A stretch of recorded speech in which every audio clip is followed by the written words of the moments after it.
Salam planter Indonesia. Assalamualaikum warahmatullahi wabarakatuh. Di sore hari yang berbahagia ini menjelang maghrib ini, izinkan The Brondol menjawab sebuah pertanyaan dari sahabat The Brondol. Izin bang, lokasi saya tidak datar, mungkin agak berbukit. Kemudian setiap mupuk saya pasti digali menggunakan sistem tanam dengan 4 lubang. 4 lubang tiap batang, mohon pencerahannya. Pada prinsipnya bahwa langkah yang dilakukan dengan membenam pupuk di lahan yang miring atau agak miring, apalagi tidak ada terasnya, adalah sebuah langkah yang tepat.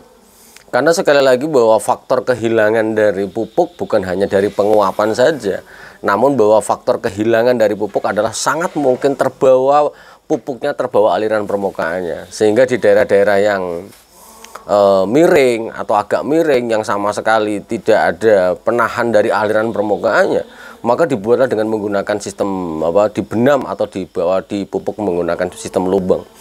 Namun beberapa hal yang ingin saya sampaikan di kesempatan di sore hari ini, sahabat entrepreneur semuanya, kalau memang itu lahan masih sendiri dan kita yang pupuk sendiri, maka lubang yang dilakukan sistem pelubangannya adalah lebih baik dengan menggunakan sistem pelubangan yang menggunakan sistem memanjang saja, jangan hanya lubang dalam saja. Karena bahwa sekali lagi bahwa pupuk bisa diserap tanaman kelapa sawit atau tanaman lainnya dengan menggunakan sistem lubang adalah harus larut air dulu. Ketika kita menggunakan satu lubang saja, sementara kondisi perakaran kelapa sawit adalah serabut menyebar, maka sangat tidak tepat kalau menurut saya kalau hanya satu lubang saja. Sehingga harusnya ini misalnya ini tanamannya adalah dipupuk dengan menggunakan sistem memanjang, digali sekitar misalnya kalau yang agak perbukitan yang agak terjal mungkin bisa sampai 15 cm sampai 20 cm dicangkuli, kemudian pupuknya ditebarkan. Nanti tetap lagi dengan menggunakan sistem 4 lubang memanjang itu, sehingga akan jauh lebih mudah untuk proses nanti mengakomodir akar serabut memanjang itu sendiri. Kemudian nanti bisa kita gunakan untuk beberapa pupuk yang lain, misalnya kalau kita menggunakan urea dan KCL bisa dalam satu lubang misalnya. Kemudian nanti dolomit sama rock fosfat kalau toh memang sangat terjal sekali bisa dalam satu lubang. Artinya dalam lubang yang sama kita bisa menggunakan bisa digunakan untuk 2 jenis pupuk nantinya. Apalagi kalau hanya menggunakan NPK misalnya, di tanaman belum menghasilkan mau menggunakan 12, 12, 17, 12 trace elemen atau TE, kemudian di tanaman yang sudah panen menggunakan 13, 8 akan jauh lebih memanjang.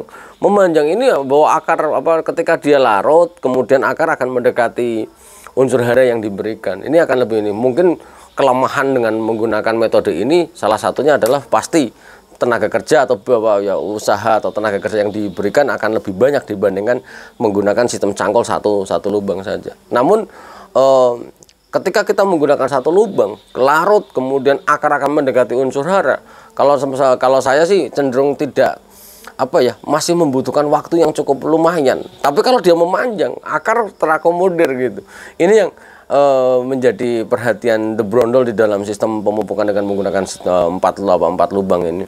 Kemudian yang selanjutnya sahabat The Brondol semuanya, dari lahan berbukit ini alangkah baiknya bahwa yang selain pupuk lubang yang menggunakan 4 lubang ini, tapi bahwa yang menjadi konsen kita ketika tanaman sudah panen, maka sekali lagi bahwa kalau perbukitan seperti ini miring seperti ini, maka menyusun pelepahnya bukan lurus-lurus seperti ini, melainkan melintang ke sana, melintang ini. Jika hal ini akan menjadi bagian dari proses mengurangi faktor erosi dan memotong jalur aliran permukaan airnya. Ini yang harus kita segera lakukan. Yang penting nanti misalnya per berapa meter kita kasih antar tumpukan pelepah itu nanti supaya kita bisa melewatinya, ya hal yang sangat lumrah sekali. Kemudian sahabat The Brondol semuanya, ketika kita ngomongin daerah berbukit, sekali lagi jangan pernah berpikir seluruh bahwa namanya gulma adalah merugikan, mengganggu kita semuanya.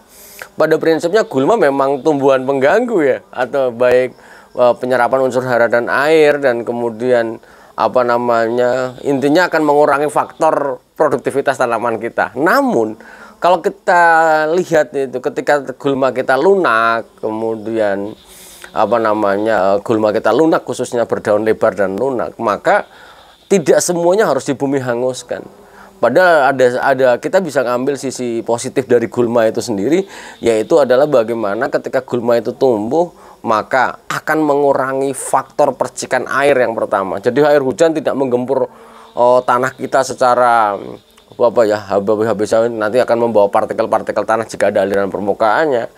Tapi bahwa ketika adanya gulma yang tumbuh kemudian pasti akan membantu menahan laju kecepatan dari aliran permukaan yang kemungkinan membawa tanah atau membawa pupuk yang kita berikan itu akan relatif akan sangat baik. Sehingga karena begini, ketika kita menggunakan satu lubang saja alirannya deras, ya lama-lama akan terkikis Mas, akan terkikis ini.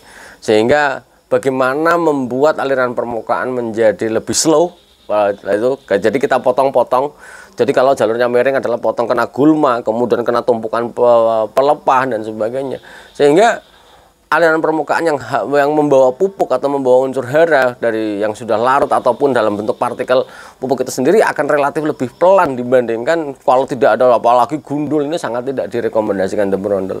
Mungkin itu saja sih yang dapat saya sampaikan pada kesempatan di sore hari yang berbahagia ini. Karena bahwa kunci produktivitas adalah salah satunya pupuk. Sehingga ketika sahabat the brondel mau membenam, maka harus memilih memilih metode yang tepat. Dan sebagai penutup di sore hari yang berbahagia ini, tapi sekali lagi bahwa the brondel ketika ditanya Pak Pendi lebih baik ditebar atau dibenam, kalaulah hanya datar maka lebih baik kalaulah hanya memang datar maka lebih bagus ditebar saja. Tapi kalaulah hanya miring yang kemungkinan nanti ada aliran permukaan yang akan membawa partikel tanah atau partikel pupuk yang kita berikan atau membawa unsur hara yang larut itu sendiri, maka lebih bagus dibenam saja. Akan menjadi langkah yang tepat di dalam budidaya kelapa sawit itu sendiri. Jangan sampai sahabat teman-teman semuanya kita memupuk dengan biaya yang cukup besar, tiba-tiba ya hilang semuanya. Dan kalau kita cermati baik-baik ya, kita bisa melihat seberapa besar sih sebenarnya faktor kehilangannya atau faktor aliran permukaan ketika turun hujan itu membawa pupuk, partikel pupuk atau unsur hara yang terlarut ataupun partikel tanah sekalipun, itu bisa dilihat. Kalau misalnya kita perbukitan, atasnya itu agak kurang subur, bawahnya masih subur tuh. Wah, ini yang bagaimana lahan yang kita miliki adalah tetap subur dari paling atas sampai paling bawah ini sendiri harus subur. Sekali lagi harus subur gitu. Sehingga metode yang diberikan sekali lagi itu abang ini ya, Mas yang memberikan pertanyaan ini langkahnya udah tepat, tapi ada beberapa saran the brondel, yaitu yang tadi pakai lubang memanjang, kemudian rumpukan jangan lurus tapi memotong lereng, kemudian yang selanjutnya adalah tidak semua gulma harus di bumi hanguskan, tapi cukup dikendalikan, yaitu apalagi gulma-gulma berdaun lebar yang lunak, anak kayu lalang, wassalamualaikum, hilang, wajib nggak ada boleh di lahan kita. Semoga bermanfaat bagi sahabat the brondel semuanya, dan semoga Allah memberikan kesehatan dan kebahagiaan tanpa syarat, dan salam planter Indonesia. Assalamualaikum warahmatullahi wabarakatuh.